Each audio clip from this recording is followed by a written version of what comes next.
Digital media और social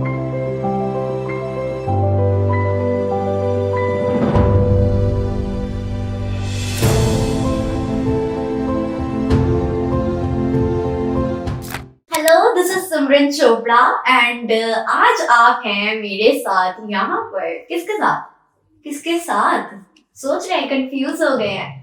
आज तो मैं आपके लिए एक ऐसी पर्सनालिटी लेके आई हूँ, एक ऐसी इंसान लेकर आई हूँ जो कि इतनी ज्यादा समझदार है कि जिनके बारे में जितने शब्द बोले जाए उतने कम।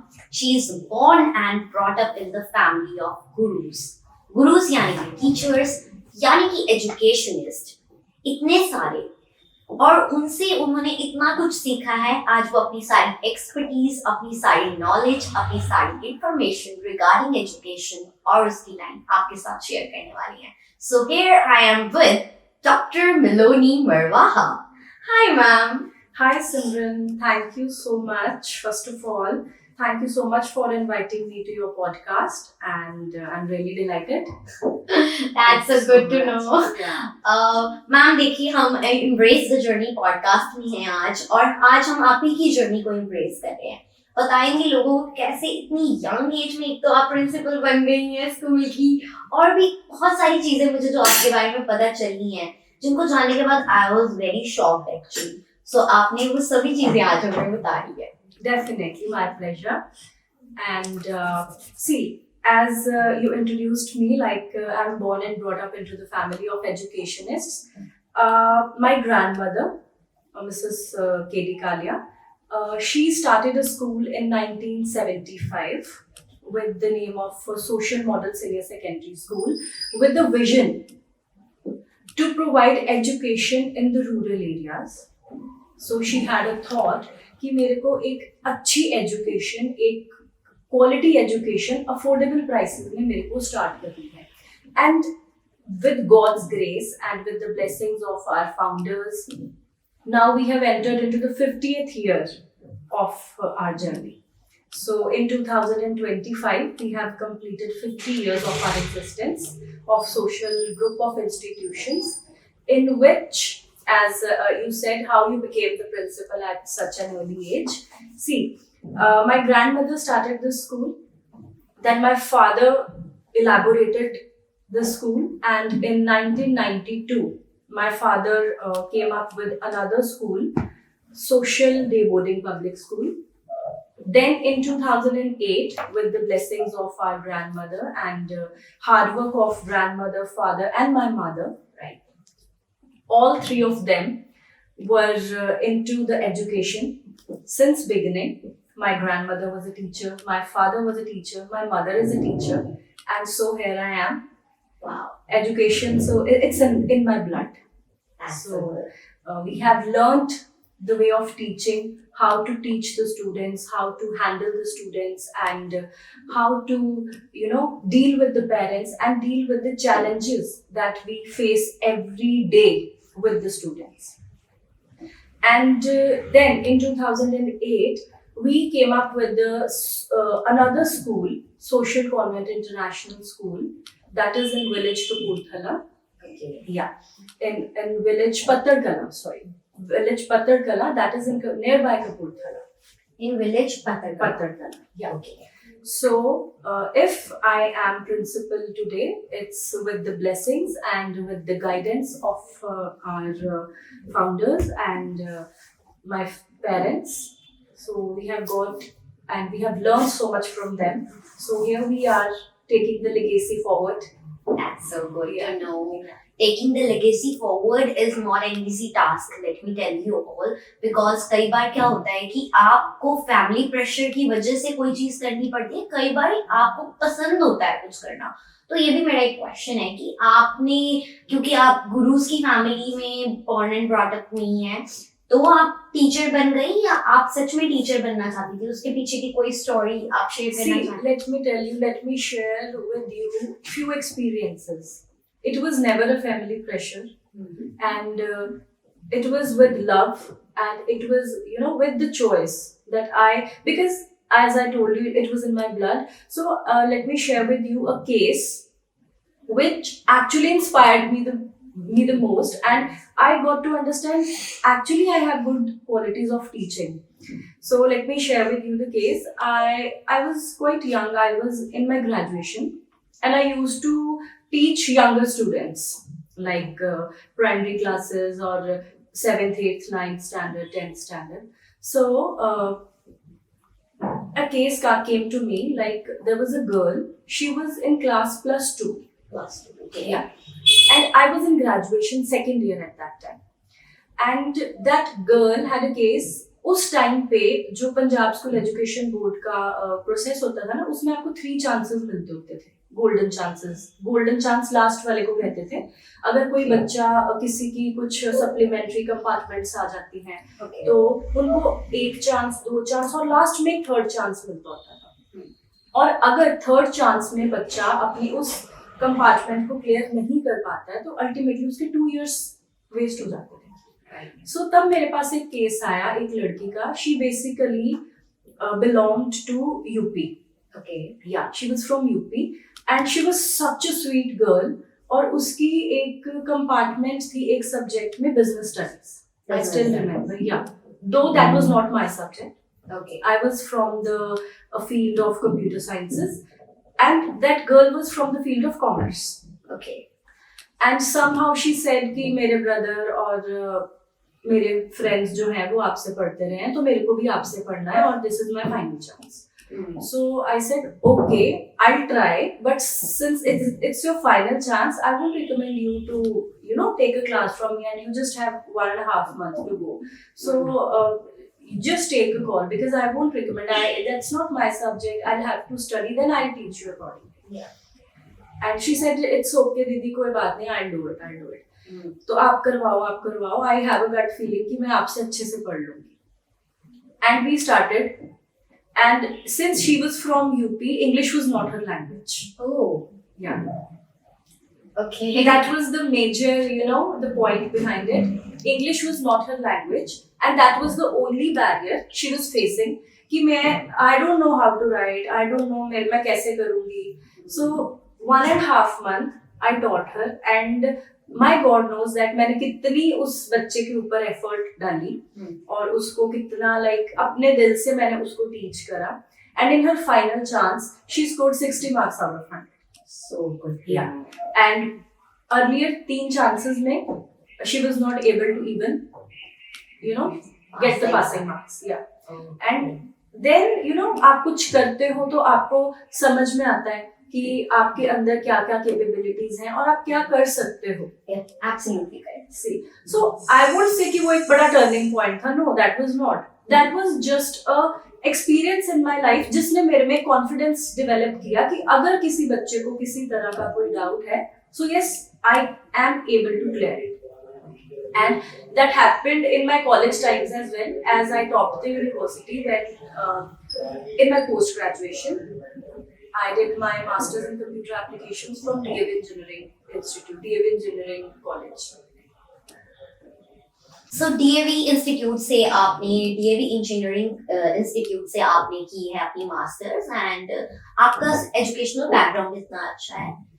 ये सब चीजें देखने के बाद मुझे, मतलब समझने के बाद मुझे ये लग रहा है कि वाकई आपने बहुत ज्यादा मेहनत की होगी उस बच्चे पे. आपकी खुद की एजुकेशन भी इस तरह है, और बच्चे को किस तरीके से हम कई बार नहीं समझ पाते हैं. यहाँ पर चाइल्ड साइकोलॉजी आ जाती है ना, चाइल्ड साइकोलॉजी आ जाती है कि कैसे बच्चे को समझाना है, उसको पुश करना है. कई बार बच्चा अंडर कॉन्फिडेंट हो जाता है. तो ये सभी चीजें भी आपने अपने दिमाग में रखी, और बच्चे ने 60% स्कोर किया. That's so good to no.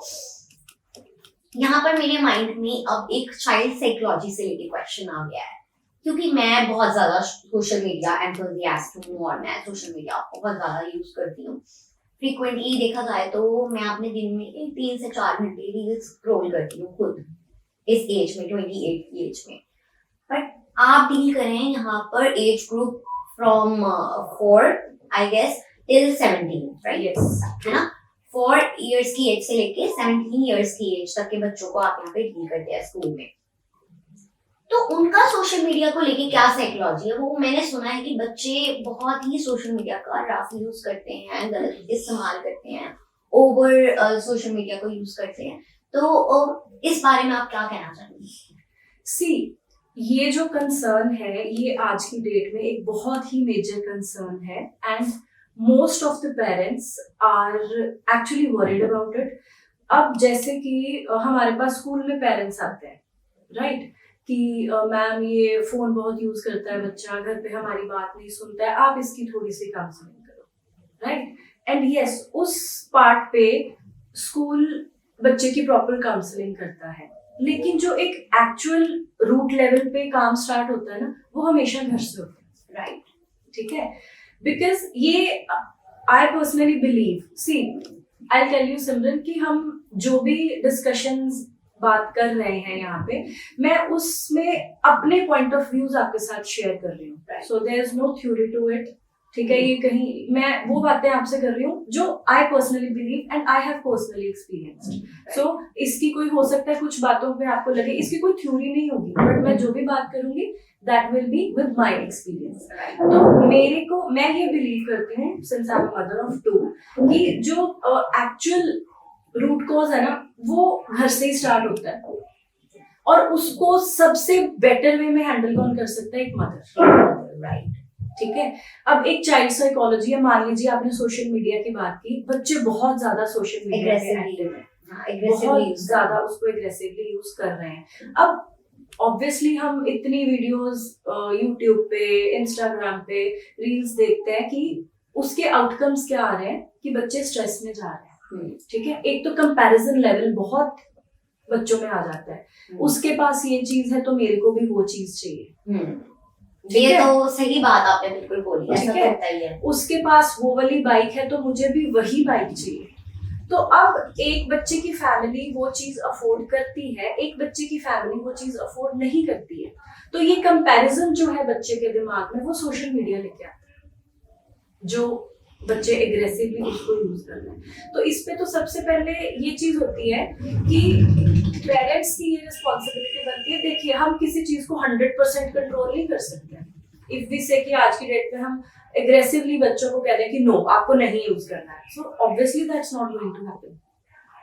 This way or that way, they are going to use social media, they are going to use the screens, but there should be a limit to it. Yeah, right. Right? If say half an hour it's okay, 40 minutes is okay, but not more than that. तो बच्चों में एक limit हमें देना बहुत ज्यादा जरूरी है, ठीक है, सो दैट एक बैलेंस क्रिएट हो सके उनकी रूटीन्स में, राइट, ठीक है। और अब क्या है कि एग्रेसिवली सोशल मीडिया यूज करने से बच्चों में एक तो कंपैरिजन हमने बहुत देखा है, स्कूल में ही हम देखते हैं कि बच्चों में कंपैरिजन आ जाता है। एक कुछ बच्चों में जब वो कंपैरिजन फुलफिल नहीं हो पाता है, जो केसेस मैंने देखे हैं, फिर बच्चों में स्ट्रेस आना स्टार्ट हो जाता है, राइट, ठीक है। फिर मैं एक बहुत आपको जनरल केस आपसे शेयर करती हूँ।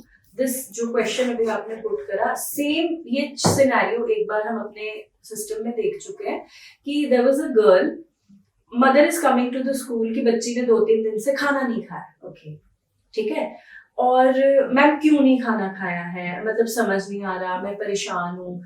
Then we asked the parents कि फर्स्ट ऑफ ऑल मैम, हम अगर कंप्लीटली इस चीज को डिस्कस करें, is everything perfect at your home, घर पे सब ठीक है, किसी तरह के कोई कॉन्फ्लिक्ट्स या किसी तरह का कोई नेगेटिव एटमॉस्फेयर तो नहीं बच्चे ने देखा है? तो शी सेड नहीं मैम, ठीक है, ऐसा कोई इशू नहीं है। Then we called the student. मेरे को ये लगता है कि जब बच्चा स्ट्रेस में चला जाता है, ठीक है, तो the first and foremost thing is the open communication that should be done, right. इतना हम एक, जैसे आपने चाइल्ड साइकोलॉजी की बात की और हम उससे हम एक स्ट्रेस पॉइंट पे पहुंच गए हैं, तो जो वो स्ट्रेस बच्चे में आ जाता है, उसको हमने कैसे हम उसको कंपनसेट या ओवरकम कर सकते हैं with the help of open communication. सबसे पहले तो ऑब्जर्व करना होता है बच्चे को कि बच्चे की पर्सनल ट्रेट्स में क्या चेंजेस आए हैं, राइट, ठीक है, कि क्या बच्चे की फिजिकल एस्पेक्ट्स में कोई बिहेवियर में आपको कुछ डिफरेंस देखने में मिला है, या बच्चे की बात करने में आपको कोई डिफरेंस देखने में मिला है। कई बार बच्चे बहुत ज्यादा इरिटेट हो जाते हैं, ठीक है, और बच्चे स्ट्रेस में चले जाते हैं, ठीक है। तो सबसे पहले फिर हमने उस बच्चे से ओपन कम्युनिकेशन करी। ओपन कम्युनिकेशन मतलब कि उसको बिठा के 1-on-1 आपने उससे बात करी लाइक द फ्रेंड्स लाइक कि बच्चे see I am your friend as of now, आपको कोई प्रॉब्लम है आप मेरे से शेयर करो। पहले बच्चे नहीं करेंगे वो जो इंट्रोवर्ट होते हैं वो तो बिल्कुल ही इस चीज को पसंद ही नहीं करते कि वो किसी को अपनी प्रॉब्लम बताए। इनिशियली वो नहीं बताएंगे, बट इस चीज को करते रहना है, एक बार 2 बार ठीक है, आज नहीं बच्चे ने बताया, कल उससे फिर बात करी। whenever I am on the round I used to call that student and ask her कि अच्छा बच्चे कम और क्लास कैसे चल रही है, सिलेबस में कोई इश्यूज तो नहीं आ रहा, अच्छा आप बताओ। धीरे धीरे जब उसको पता चला कि अब तो मैम मेरे साथ कंफर्टेबल हो गए हैं, देन आई आस्क्ड हर कि आप चुप चुप क्यों रहते हो, आप तो इतना हंसते थे, आपकी परसेंटेज इतनी अच्छी थी, 6th तक you were a very good student, you were a bright student, you were the topper of the class, but what happened, आप एकदम से डाउन आ गए हो। ठीक है, देन मैम उसके पास ऐसे है, उसको ऐसे इतने मार्क्स मिलते हैं, मेरे को इतने नहीं मिलते हैं। उसने जब उसको पोस्ट करा था तो उस पे सबने विश करी थी, मेरी फ्रेंड्स ने मेरे को विश नहीं, कमेंट्स नहीं करे थे। जेलस, यस, सो जेलस भी हो सकता है। और ये चीजें जो लाइफ में कहीं मैटर नहीं करती हैं, उन चीजों को बच्चा अपने दिल पे ले गया कि मेरे जो फ्रेंड्स जिनको चाहिए था कि मेरे पोस्ट पे उनको कमेंट करना चाहिए था, मेरे को कॉन्ग्रेचुलेशंस देनी चाहिए थी, वो उसको दे रहे हैं, उन्होंने मेरे को नहीं दी। सो इससे क्या हुआ कि बात कुछ भी नहीं है, there is nothing in that, but बच्चे की लाइफ का 1 महीना या 2 महीने तो खराब हुए। ठीक है, बच्चा स्ट्रेस में गया, हो सकता है कि बच्चा उस 1-1.5-2 महीने में कुछ बहुत एक्स्ट्राऑर्डिनरी कर लेता। ठीक है, उसकी परफॉर्मेंस में फर्क आया, ठीक है, उसकी हैप्पी मेमोरीज में फर्क आया, बहुत ज्यादा फर्क आया। ठीक है, बच्चे का तो कह लो कि दिमागी एकदम बदल ही गया, उसकी परफॉर्मेंस में हो गया, फर्क आया। ठीक है, उसकी परफॉर्मेंस एकदम से ड्रॉप कर गई, लो हो गई। ठीक है, सो आई पर्सनली थिंक कि ये प्रॉब्लम्स हैं। और जो बच्चे सोशल मीडिया को एग्रेसिवली यूज कर रहे हैं, सी डिजिटल मीडिया और सोशल मीडिया के बहुत बेनिफिट्स भी हैं। ओके, ठीक है, अब ऐसे काफी बच्चे हैं जिनकी स्किल्स हमें पता ही नहीं थी। ठीक है, the girl is an extremely beautiful dancer, but she was an introvert, she didn't perform in the school activities, but उसने अकेली में कैमरा के सामने परफॉर्म करा है। ठीक है, तो इसके प्रोस एंड कॉन्स बहुत हैं, बट हमने उन चीजों को बैलेंस करना है, और ये एक रिस्पॉन्सिबिलिटी बीइंग अ पेरेंट हमारी बनती है, एंड बीइंग द टीचर्स हमारी ये रिस्पॉन्सिबिलिटी बनती है कि हम इन चीजों को लेके बच्चों को काउंसिल करें। राइट, तो इसके लिए तो आप फ्रीक्वेंटली स्कूल में सेमिनार्स भी करवाते रहते हो। That happens. तो मैं तो यहाँ पे यही कहना चाहूंगी कि स्कूल को बहुत ही ज्यादा फोकस करना चाहिए। आजकल जो एजुकेशन का वे हो गया है, एक्चुअल में बच्चे सोशल मीडिया से ज्यादा समझते हैं, बजाय कि आप उनको बिठा के समझाएं। बच्चों का ध्यान ज्यादा यूट्यूब पे होता है, ज्यादा इंस्टाग्राम पे होता है, ज्यादा फेसबुक पे होता है। तो क्यों ना हम वहां पर अच्छा कंटेंट क्रिएट करें हमारी तरह, जैसे हम कर रहे हैं। सो बच्चों को जो भी आप राइट मैसेज देना चाहते हैं, बच्चों की लैंग्वेज में दें। बच्चों की लैंग्वेज में दें। फॉर एग्जाम्पल, एक इंट्रोवर्ट बच्चा है, वो अपनी लाइफ में कुछ करना चाहता है, एक्सट्रोवर्ट बनना चाहता है, क्योंकि एक्सट्रोवर्ट बन जाते हैं तो हम थोड़े से एक्टिव हो जाते हैं लाइफ में, हमारी जो एक्टिविटीज होती हैं वो और बेटर हो जाती है, बिकॉज हमारे में कॉन्फिडेंस आता है। एक एक्सट्रोवर्ट और इंट्रोवर्ट में फर्क ही ये है कि इंट्रोवर्ट जो है वो अंडर कॉन्फिडेंट है, और जो एक्सट्रोवर्ट है वो ओवर कॉन्फिडेंट है। Please maintain a balance between them. और अगर सोशल मीडिया यूज करते हैं तो यूट्यूब चलाते हैं तो फिर पॉडकास्ट जरूर देखा करें। डॉक्टर्स का पॉडकास्ट देखें, टीचर्स का देखें, और आजकल तो स्टडीज के लिए भी स्टूडेंट्स आर यूजिंग यूट्यूब, ये भी उनकी स्टडी का एक सोर्स ऑफ एजुकेशन बन चुका है, राइट। और मुझे ये लगता है कि आप एक टीचर है तो आप अपना यूट्यूब चैनल बना ले और फिर उस पे आप एजुकेशनल वीडियोस भी डाला करें, क्योंकि आपके जैसे लोगों की यूट्यूब को बहुत जरूरत है। Thank you so much. Yes. So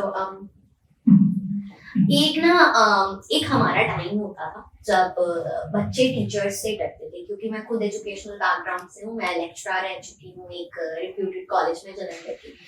तो वहां पर मैंने ये देखा कि हमारे टाइम में ना हम बच्चे हमसे डरते थे, और आज के टाइम में आपको पता उल्टा हो गया, टीचर्स बच्चों से डरने लग गए हैं। तो इस बारे में आप क्या कहना चाहेंगे? सी, हमारे टाइम की एजुकेशन में और आज की एजुकेशन में बहुत ज्यादा फर्क है। बहुत ज्यादा। बताएंगे क्या फर्क है? सी, हम लोगों ने तो मार भी खाई हुई है, बिल्कुल। ठीक है। Our teachers used to hit us with the scales as well, if in case we are not doing good in academics, तो हमने तो मार भी खाई हुई है।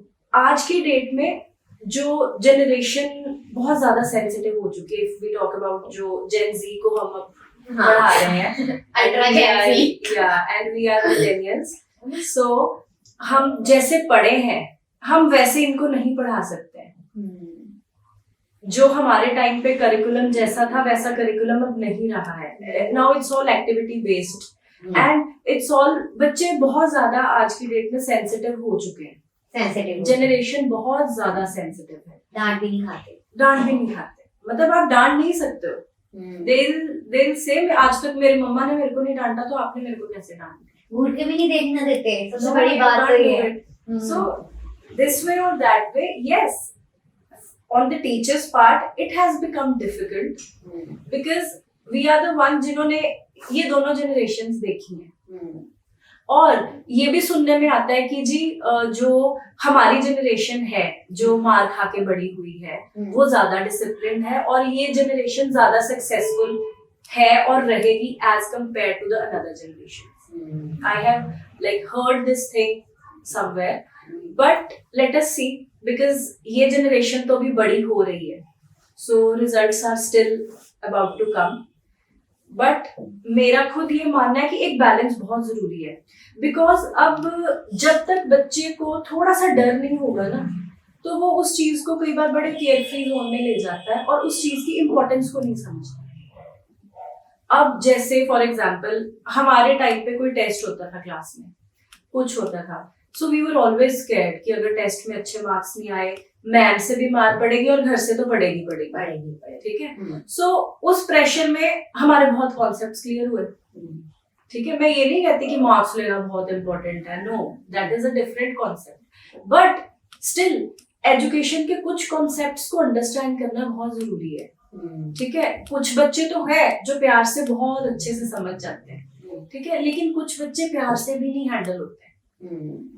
आप सोशल मीडिया पे you will find 1000 number of videos जिसमें सिर्फ ये समझाया जाएगा कि बच्चों को सिर्फ प्यार से हैंडल करो, सिर्फ प्यार से हैंडल करो। That is true, but I personally believe the ratio should be 80-20। 80-20। यहाँ पर एक बात मेरे माइंड में आई है कि आजकल के टाइम में बहुत ज्यादा देखा जा रहा है कि बच्चे जो हैं अगर स्कूल से डांट पड़ गई या पेरेंट्स ने प्रेशराइज कर दिया कि 80% मार्क्स तो बेटा तेरे आने ही चाहिए, नहीं आए तो हम तेरे पेरेंट्स हैं, तो बच्चे इस स्ट्रेस में, इस एंजाइटी में कई बार बहुत रॉन्ग स्टेप्स उठा लेते हैं, जो मैं आए दिन अखबारों में, टीवी में मैं सुन रही हूँ, देख रही हूँ ये खबरें, तो मेरा ना अंदर से मन बहुत ही खराब हो जाता है इस बात को लेकर कि क्यों ऐसा हो रहा है। सिमरन सी, हर चीज की ना एक बैकग्राउंड स्टोरी होती है, आपने बताया था। तो फर्स्ट ऑफ ऑल प्रेशराइज बच्चे को करना is never going to help, right. बच्चे को काउंसिल करना और बच्चे को समझ के समझाना is always going to help, ठीक है। एक मैं आपको प्रेशराइज कर रही हूँ कि आपको ये काम करना ही करना है, बच्चा कभी नहीं करेगा, ठीक है। I am a mother of 3-year-old, so this is happening like in this, in these days, it's happening with us every day. हम बच्चे को प्रेशराइज करके नहीं समझा सकते हैं, he'll be cranky, but उसको समझाना पड़ता है, उसको उस चीज की वर्थ और उस चीज को अंडरस्टैंड कराना पड़ता है कि अगर आपके पेरेंट्स आपको ये कह रहे हैं, ऐसा क्यों कह रहे हैं, इसके पीछे क्या रीजनिंग है, लॉजिक। यस, अगर आप ऐसा करोगे तो आपको ये उसका फ्रूट मिलेगा, ये उसका रिजल्ट मिलेगा, अगर आप ऐसा करोगे तो उसको आपको ये रिजल्ट मिलेगा। यहाँ पे क्या प्रॉब्लम आ जाती है, जो केसेस आपने सुने, पेरेंट्स स्ट्रिक्टली और फोर्सफुली बच्चे को प्रेशराइज करते हैं और नेगेटिवली मोटिवेट करते हैं कि अगर नहीं हुआ तो फिर ये होगा, और बच्चा कई बार डर की वजह से ऐसी चीजें कर बैठता है कि बाद में पेरेंट्स रोते रह जाते हैं और फिर वो कहते हैं कि जी जो हमारे बच्चे ने कर दिया वो कोई और किसी का बच्चा ना करे, तो आपके बच्चे ने वो कैसे कर दिया, वहां पर आपकी भी गलती है। डेफिनेटली पहले तो आप ऐसी गलतियां करें ना। आप जैसे मैम ने बताया है कि आज की जनरेशन इतनी ज्यादा सेंसिटिव हो गई है कि इनको कुछ कहने से पहले इंसान को 100 बार सोचना पड़ता है कि हम अपने बच्चे को ऐसा कहें या ना कहें।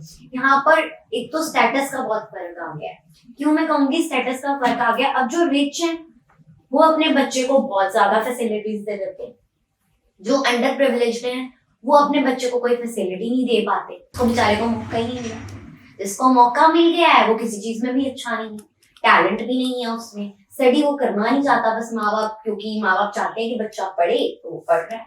अब आप बताएं क्या होगा इसमें? See, here comes the counseling part. हर बच्चे को उसकी वर्थ समझानी बहुत जरूरी है, ठीक है? और हर बच्चे को ये पता होना बहुत जरूरी है कि मेरे पेरेंट्स मेरे को बहुत प्यार करते हैं, राइट? फैसिलिटीज होना ना होना is a separate part, different story. It's a different story, because her family अपनी अफोर्डेबिलिटी के हिसाब से ही बच्चे को फैसिलिटीज प्रोवाइड करती है। And I personally think it's never the facilities जो बच्चे को आगे लेके जाती है, इट्स द माइंडसेट। वो बच्चे के माइंडसेट को कैसे डेवलप करना है, ठीक है ना, इसके ऊपर हमें काम करना होता है rather than providing the facility. Okay, तो यहाँ पे तो मैंने भी कुछ नया सीख लिया। मुझे ये बहुत बड़ा मिथ था मेरे माइंड में कि शायद फैसिलिटी अच्छी होती तो शायद बच्चा ज्यादा कर पाता, क्योंकि काफी बच्चे कंप्लेंट्स करते हैं। आपको पता है बच्चे कितने कंप्लेनिंग है आज के टाइम में? हम अपने टाइम पे पुरानी स्टोरीज पढ़ते थे। I think we have heard Albert Einstein street light के नीचे पढ़ते थे। हाँ, राइट। सो उनको क्या फैसिलिटीज मिली थी जो वो एक साइंटिस्ट बन गए, है ना? So basically I personally believe yes, आज की डेट में फैसिलिटीज कहीं ना कहीं एक रोल प्ले करती होंगी बच्चे के एक्सपोजर में, लेकिन अगर बच्चे को आगे बढ़ना है ना और उसका माइंडसेट पॉजिटिव है तो उसको कोई नहीं रोक सकता, तो बच्चा आगे बढ़ेगा ही बढ़ेगा। और जो आपने बात की कि बच्चे इतने स्ट्रेसफुल स्टेप्स उठा लेते हैं, ठीक है, कि बाद में पेरेंट्स को रिग्रेट करना पड़ता है, उसमें बच्चे को सिर्फ एक चीज समझानी होती है, दिस वे और that way, that your parents love you so much, we love you unconditionally. I am sharing my experience. मैं समटाइम्स जहां मेरे को फील होता है कि अब मेरे बेटे को थोड़ी सी डांट की जरूरत है, ठीक है, उसको डांट भी पड़ती है, ठीक है, and then after scolding, after 5 minutes, जैसे टाइम थोड़ा सा he is coming back to the normal zone, I tell him I love you so much, right? That's why I scolded you, so that अगर आप ऐसा करते हैं तो आपको ये प्रॉब्लम होती है। So this way or that way, whenever I drop my kid to the school, every day it's my routine when I drop him to the school. Whenever he's about to leave from the car, I tell him, see, I love you so much, and always remember, Mama, Papa loves you so much, no matter what. Wow. No matter what. See, so when we love our kid unconditionally ना, उससे कुछ expect करके आपको उसको प्यार नहीं करना है, ठीक है ना, कि तुम इतने नंबर लाओगे तो हम ये लेके देंगे, ठीक है। So we have to guide him positively. See, now it's the time for the studies, आपको पढ़ना ही है, आपको बहुत अच्छा स्कोर करना, नहीं भी करोगे मम्मा तो भी लेके देगी, पर अगर आप करोगे ना तो मम्मा को बहुत अच्छा लगेगा। ये नया तरीका बताया। So this is what we have to do. कभी अगर जब हम ये कह देंगे ना कि आपको ये करना है तो ही ये मिलेगा, ये मैंने स्कूल में बहुत बार देखा है, 50% केसेस में फेल हो जाते हैं। लेकिन जब आप बच्चों को ये कहते हो कि देखो नहीं भी करोगे तो भी हम प्यार तो करने ही वाले हैं, ठीक है ना, आप नहीं भी करोगे मम्मा तो भी आपको गिफ्ट ले देगी, बट अगर आप उसको अच्छे से करोगे ना तो मेरे को बहुत अच्छा लगेगा, ठीक है, मेरे को ये लगेगा कि मैंने जो आपको गिफ्ट लेके दिया वो मेरा वर्थ हो गया, ठीक है। So we have to build that mindset कि फिर क्या होगा, बच्चे को एक प्रेशर नहीं होगा कि मेरे को अच्छे मार्क्स लाने ही लाने, और जब उसको प्रेशर नहीं होगा उसके मार्क्स अच्छे आने ही आने। बिल्कुल, ये तो बात मैं बिल्कुल मानती हूँ। इससे तो मैं अपना रियल लाइफ एग्जांपल दे सकती हूँ कि मेरे फादर ने आज तक, अब तो मेरी स्टडीज कंप्लीट हुई भी 5 years हो गए, मेरे ड्यूरिंग माय स्कूल इयर्स भी कभी उन्होंने मार्क्स के लिए प्रेशराइज नहीं किया। इवन तो मुझे याद है एक बार तो क्या हुआ था कि मेरे 6 सब्जेक्ट्स थे, मे बी 8th स्टैंडर्ड में, और एक सब्जेक्ट में मेरी सप्ली आ गई थी। स्टिल पापा एंड मी हमने पार्टी की कि 5 में तो पास हो गए हैं। तो इतना ज्यादा सपोर्ट मुझे फैमिली से मिला है इस चीज में।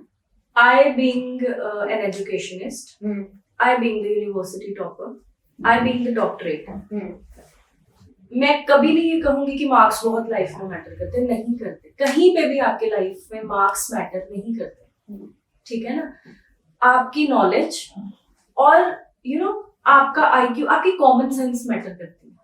यहाँ पर भी मेरे पास एग्जाम्पल है। यस, मेरे मास्टर्स में 55% आए थे, still I got chosen as a professor, assistant professor in a college. और वहां पर उन्होंने मेरी कॉमन सेंस, मेरी इमोशनल कोशेंट और भी बहुत सारी ऐसी चीजें देख के, ऐसे फैक्टर्स देख के मुझे एज अ उन्होंने लेक्चरर ऑप्ट कर लिया कॉलेज के लिए। तो वहां मुझे समझ में आया लिटरली मार्क्स डजंट मैटर, नहीं तो फोकस होता है लोगों का मार्क्स के ऊपर। अब मैं आपको और एक चीज बताती हूँ। अभी आज की डेट में भी बहुत पेरेंट्स ऐसे हैं जो ना, जिनको लगता है कि बस मार्क्स ही अच्छे आने चाहिए, मार्क्स ही अच्छा है। और उन पेरेंट्स की भी हम स्कूल में बुला के प्रॉपर उनकी काउंसलिंग करते हैं। सी, मेरे पास एक बहुत ही रिसेंट केस है, जस्ट लास्ट वीक का, मैं आपसे कर रही हूँ share. We have a girl in 6th standard. Okay, she is an extremely beautiful dancer, बहुत अच्छी डांसर है, but she is below average in studies, like 40s out of 100, just basic, and उनके मदर मेरे पास आए and she was saying, madam असी की करना है, मतलब जे डांस च अच्छी है ते ओदा की फायदा है, फायदा तो पढ़ाई का ही है ना। तो आई बेसिकली अंडरस्टूड उनकी इस बात से कि उनको इस चीज की वैल्यू का नहीं पता कि वो बच्चे के डांस के साथ क्या करियर ऑप्शंस हैं, ठीक है। मतलब इफ सी सक्सेसफुल होना हर पर्सन की डिफरेंट मतलब डेफिनेशन है सक्सेसफुल लाइफ की, राइट, ठीक है। हो सकता है कि somebody will tell me that I am a very successful human being in my life, some will tell me no है ये क्या, right। हो सकता है कि somebody is telling me that you have a very successful life, beautiful life, inside I say नहीं, अभी इस चीज की कमी है। So every person has a different definition। So उस मदर को प्रॉपरली हमने बिठा के काउंसल किया। See, it's okay she is average in studies, but look at her another qualities, aspect, दूसरे एस्पेक्ट से देखो। नहीं, हमने तो इसकी पूरा साल ट्यूशन कराई हुई है, फिर भी उसके रिजल्ट नहीं आ रहे। देन आई बेसिकली गाइडेड हर कि देखो आप उसको एक्स्ट्रा ट्यूशन कितने साल से करा रहे हो, लेकिन एकेडमिक्स में वो 50 से ऊपर नहीं जा रही है, ठीक है। तो आप उसकी एक्स्ट्रा डांस क्लास करा दो, ठीक है। अगर आपको फाइनेंशियल इश्यूज है, वही मनी आप अगर उधर स्पेंड करते हो सकता है आपका बच्चा स्टेट लेवल पे, नेशनल लेवल पे कहीं आगे निकल जाए, बच्चे की लाइफ तो सक्सेसफुल हो गई ना। At the end again the mother से, नहीं मैडम पर पढ़ाई होनी चाहिए है ना, मतलब स्टडी होनी चाहिए। सो एक ये माइंडसेट पेरेंट को भी थोड़ा सा अपना चेंज करने की जरूरत है कि आप बच्चे की खुशी देखो किधर है। नहीं, वहां पर ना मे भी पेरेंट्स की ये बैक स्टोरी हो सकती है, मदर इतना नहीं पढ़ पाए होंगे। यहाँ बैक स्टोरी की अगर आप बात करते हैं, तब भी पेरेंट्स ज्यादा एम्फसाइज करते हैं इन चीज को लेके बच्चे के ऊपर ना। My father always wanted me to become a CA because he didn't became one. वो नहीं बन पाया अपने 30 इयर्स के अकाउंटेंसी करियर में। उनको ये रिग्रेट रहा कि मैं चार्टर्ड अकाउंटेंट नहीं बन पाया, मेरी बेटी बन जाए। जब मैं स्कूल टाइम में थी, बट मेरे को राइट टीचर्स की गाइडेंस मिली थी। मेरे टीचर्स ने पहले बोल दिया, भाई तुम बात करने में तो तुम बहुत ही अव्वल हो, कम्युनिकेशंस में ही अच्छा कुछ करना, राइट। तो वहां पर मेरे पेरेंट्स को उन्होंने समझाया। या this is what I am saying. होता है ऐसे कि हर पेरेंट की ख्वाहिश होती है, एक इच्छा होती है, ये चीज मैं नहीं कर पाया तो मेरा बच्चा कर ले, and it's very good. But in some cases अगर आपको लग रहा है कि जो चीज आप चाहते हो वो आपका बच्चा नहीं कर पा रहा है, तो आप उसके ऊपर फोकस करो कि आपका बच्चा क्या करना चाहता है, ठीक है। तो अगर हम उस चीज में अपने बच्चे को सपोर्ट कर, या तो हो ना कि बच्चा बिल्कुल ही द बच्चा इज नॉट डूइंग एनीथिंग, वो कह रहा है मेरे को कुछ भी नहीं करना, that is a different story. But if the kid is saying कि मेरे को ये चीज करनी है, मेरे को इस चीज में जाना है, मेरा इंटरेस्ट है, तो I would basically suggest her parent को कि बच्चे को सपोर्ट थोड़ा सा करना बहुत जरूरी है, तो बच्चे बहुत आगे निकल जाते हैं। बिल्कुल। एक तो मैंने आपसे इतना कुछ सीख लिया, तो मेरे माइंड में भी ऐसे ना जैसे बर्स्ट हो रही हैं कुछ चीजें जो मैं भी बताना चाहती हूँ कि अब देखिए एक्स्ट्रा को करिकुलर एक्टिविटी की बात करें तो it is not limited to dance dance dance. Exactly. Singing है, स्पोर्ट्स है, स्पोर्ट्स में भी बहुत तरीके के स्पोर्ट्स हैं, टेनिस है, क्रिकेट है, अगर ऐसे स्पोर्ट्स में इवन चेस है, ऐसी ऐसी गेम्स है, माइंड गेम्स है जिसमें बच्चा इंटरनेशनल लेवल पर भी बहुत अच्छा कर सकता है और अपना ब्राइट फ्यूचर बना सकता है। तो आप उस पर क्यों नहीं फोकस करते? आप चैनलाइज तो करें कि आपका बच्चा चाहता क्या है। चैनलाइज करना बहुत इंपॉर्टेंट है। आज के टाइम में तो लोग मेडिटेशन के थ्रू प्लांट्स को चैनलाइज करी जा रहे हैं, आप अपने बच्चे को नहीं चैनलाइज कर सकते जिसके साथ आपने 24/7 रहना है। फिर आप कहते हो कि ना हम अपने बच्चे को समझ पाए ना हमारा बच्चा हमें समझ पाया। किसी एक को तो समझना पड़ेगा ना। हाँ, and when it comes to your kid, हाँ, it's the parent who have to understand. हाँ, बिकॉज आपने बच्चे को पैदा किया, उसने आपको पैदा नहीं किया। यहाँ पर आपको ये बात को भी समझना पड़ेगा, क्योंकि हम गलती तो निकाल देते हैं जज करने में, ना तो कोई थर्ड पर्सन टाइम लगाता है, ना आप खुद टाइम लगाते हैं। आप खुद ही कंक्लूजन निकाल लेते हैं कि देखिए हमारा बच्चा नंबर नहीं लेके आया, वो फेल हो गया, अब इसका जीवन में कुछ नहीं बनना। बच्चा भी सोचता है मैं फेल हो गया, मेरा शायद जीवन में कुछ नहीं बनना। अंडर कॉन्फिडेंस चले गए जी, बच्चे ने स्कूल जाना बंद कर दिया, सब परेशान है। क्या करें आगे? कई लोगों की लाइफ में तो यही फुल स्टॉप लग जाता है। So this is what the parent has to understand. There are so many things their kids can do. So many things. Seriously. So it's just you have to nurture them. You have to, उनको बड़ा प्यार से उनको उस plant को पानी देना है आपको कि वो धीरे धीरे धीरे धीरे ग्रो करे। उनको इतना ब्यूटीफुली नर्चर करना है कि वो लाइफ में कुछ भी करें, they should be happy. Ultimate They goal should be happy. Happiness होना Yes, चाहिए। अल्टीमेट गोल हैप्पीनेस होना चाहिए। उसके साथ बच्चे को हमने उसको विजडम भी देनी है। ये नहीं होना चाहिए कि कुछ ना करने में ही हैप्पीनेस है। ऐसा नहीं होना चाहिए कि कुछ ऐसा करो जो करके तुम्हें हैप्पीनेस मिल रही है। So ultimately it's the responsibility of the parent to nurture them, to water them beautifully, कि बच्चा एक हेल्दी और हैप्पी सोल में डेवलप करे। और हेल्दी और हैप्पी सोल में डेवलप करने के लिए आजकल पेरेंट्स को ये भी लगता है कि हम बच्चे को स्पेस दे दें। स्पेस नाम का एक शब्द आया है कि इसको उसके हाल पे छोड़ देते हैं। उसको पेरेंट्स बोलते हैं स्पेस दे दी हमने अपने बच्चे को। बच्चे को भी लगता है कि हाँ मुझे तो पेरेंट्स पूछते नहीं, बच्चा फिर किसी और ही स्पेस में चला जाता है। यहाँ पर भी आपको बहुत ही कॉन्शियस होना है। यहाँ पे भी आपको अपने जो पेरेंटल स्किल्स दिखानी है कि बच्चे को इतना ज्यादा स्पेस भी नहीं देना और ये नहीं कि कभी देना ही नहीं, इसका भी ध्यान रखना है। यहाँ पे भी बैलेंस करना। See balance is the key. Balance is the key. अब हमारा बच्चा हमें ये कह देगा कि मेरे को छत से छलांग मारनी है, तो क्या हम लगाने देंगे? नहीं, बिल्कुल नहीं लगाने देंगे ना। उसके लिए उसके साथ झगड़ा भी करेंगे, उसको प्यार से भी समझाएंगे। हम हर तरह का वो कहेंगे कि हम अपना अस्त्र यूज करेंगे कि वो गलत काम ना करे। तो it's the responsibility of the parent to teach the students. And sometimes जब टीचर्स और स्टूडेंट्स की बॉन्डिंग बहुत अच्छी होती है, it's the responsibility of the teacher to guide the student. कई बार क्या होता है कि बच्चे कंफर्टेबली पेरेंट से बात नहीं कर पाते, लेकिन वो कंफर्टेबली टीचर से बात कर पाते हैं, है ना। In that case, when it comes to the teacher, it's the responsibility of the teacher to positively guide the student.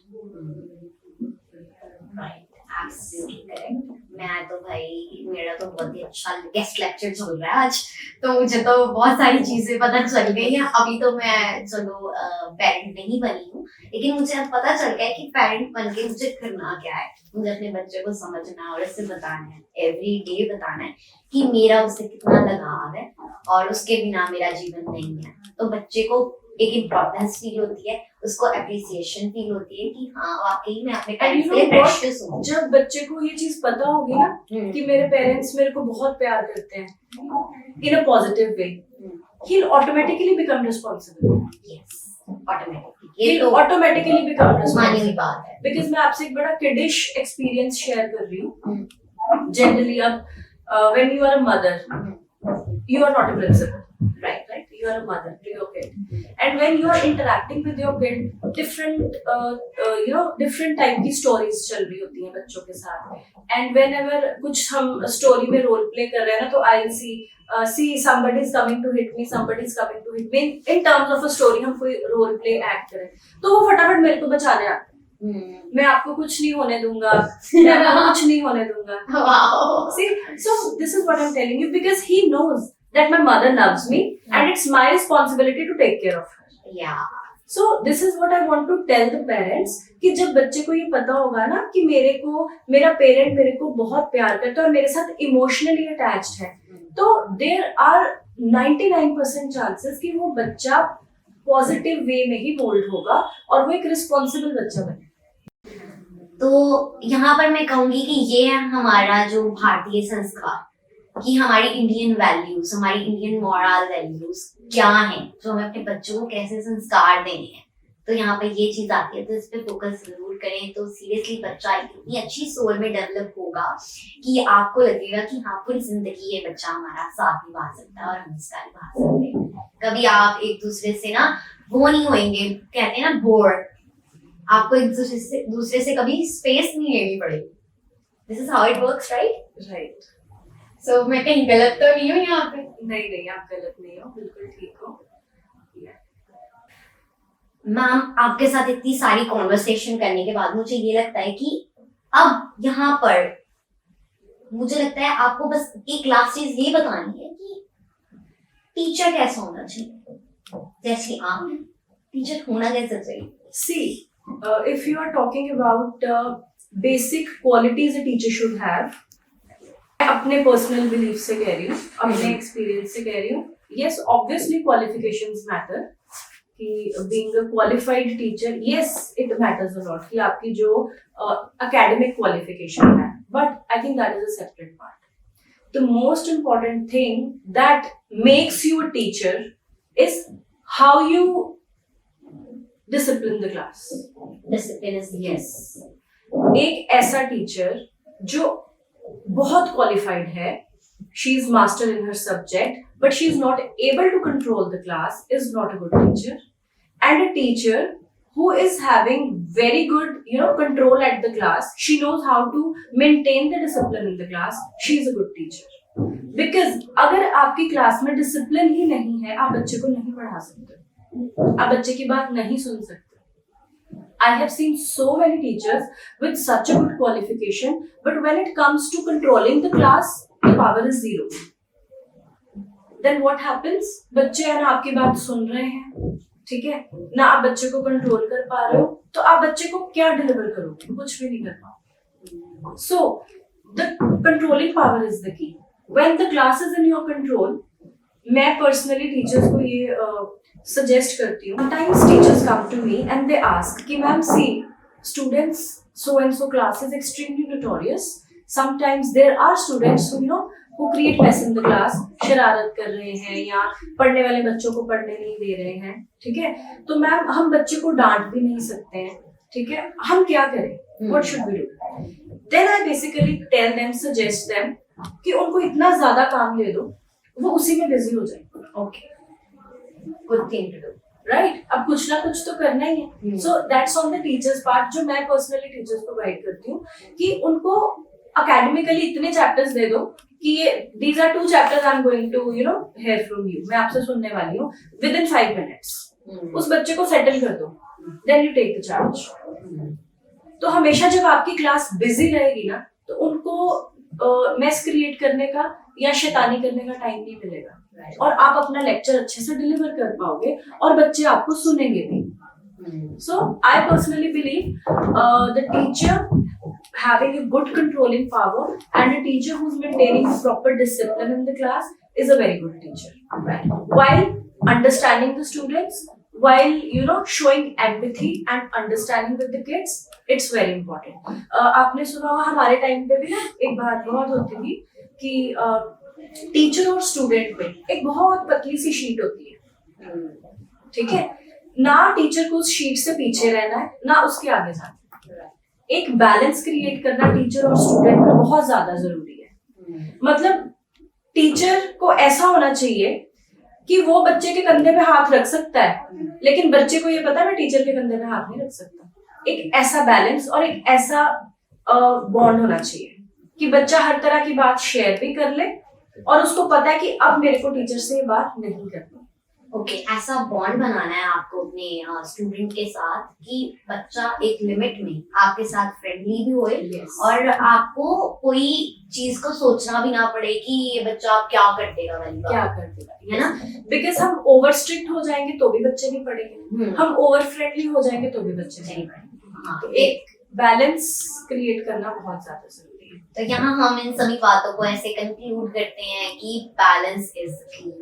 Yes. Balance is the key to everything. Even life में right और wrong decisions लेने हैं तो भी आप अगर हर चीज में बैलेंस मेंटेन करेंगे, थोड़ा सा सोचेंगे, ज्यादा नहीं सोचना है, over thinking is also bad, थोड़ा सा सोचेंगे तो चीजें बिल्कुल आपके फेवर में होंगी और जैसा आप चाहते हैं लाइफ वैसी ही आपकी चले। डॉक्टर मेलोडी, मेरा मन तो नहीं कर रहा कि मैं यहाँ पे कंक्लूड करके सारी चीजें खत्म कर दूं, बट यस, हमारे पास ये अच्छा प्लेटफॉर्म है, हम इसको यूटिलाइज करेंगे, बार बार आएंगे और बहुत सारी जो चीजें आपके साथ आज बात करनी रह गई वो हम हमारे नेक्स्ट पॉडकास्ट में करेंगे। तो मुझे बहुत अच्छा लगा आज आपके साथ बात करके। आप क्या कहना चाहेंगी फिर एम्ब्रेस द जर्नी के बारे में? Really it was very nice talking to you. बहुत थॉटफुल डिस्कशंस हुई आपके साथ एंड बहुत अच्छा लगा। And once again, thank you so much for inviting me to your podcast. And it's a beautiful experience with you. With whom? With Simran Chopra. Oh wow! पहली बार किसी ने मेरा नाम इतना प्यार से लिया है, Simran Chopra. Thank you so much for watching Embrace the Journey podcast with me, Simran Chopra. I will bring a lot of guests for you जो आपको ऐसी ही बहुत ही बढ़िया इंफॉर्मेशन देंगे, क्रिस्प इंफॉर्मेशन देंगे जो कि आपकी लाइफ में एक बहुत ही पॉजिटिव चेंज लेके आएंगे। मुझे लगता है कि शायद मैं इस प्लेटफॉर्म का बिल्कुल अच्छा यूज कर रही हूँ, मैं वाकई बहुत सारे अच्छे गेस्ट ला रही हूँ। और अगर डॉक्टर मेलोनी मरवाहा को एक बार फिर से देखना चाहते हैं हमारे चैनल पे तो आपको कमेंट सेक्शन को बिल्कुल भर देना है। कैसे भर दोगे आप कमेंट सेक्शन को, ये तो आपको मुझे बताना पड़ेगा। सिर्फ we want the doctor Meloni लिख देना है, इतना ही कर दें और नाम फिर से आ जाएंगे, बिकॉज उनको भी लगेगा कि यस उनकी नीड है, अभी चैनल पे लोग और सुनना चाहते हैं। तो बस यही कहना चाहूंगी और मैं यहीं पे आपसे बाय बाय करती हूँ। मुझे बहुत अच्छा लगा आप सभी को ये सारी बातें बताकर, और अगर कोई ऐसा क्वेश्चन आपके माइंड में इस पॉडकास्ट को लेकर आता है जो आपको समझ में नहीं आया है, जिस क्वेश्चन के ऊपर आप और बात करना चाहते हैं, तो मैम इज ऑलवेज हियर। सो आप मैम को अप्रोच कर सकते हैं स्कूल की वेबसाइट के थ्रू। स्कूल की वेबसाइट www.socialgroupofinstitutions.in।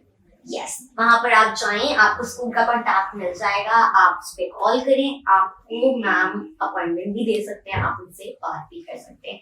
कोई भी एजुकेशन रिलेटेड क्वेश्चन हो, she is always here to guide and help, even though it's a student और अ टीचर और any lay person, layman, any layman, they can also contact ma'am. She is available to guide in a right way. Right. So don't forget, Social Convent International School is here to help you out. With Dr. Melody Marwaha signing off, Simran Chopra. Thank you so much. Thank you.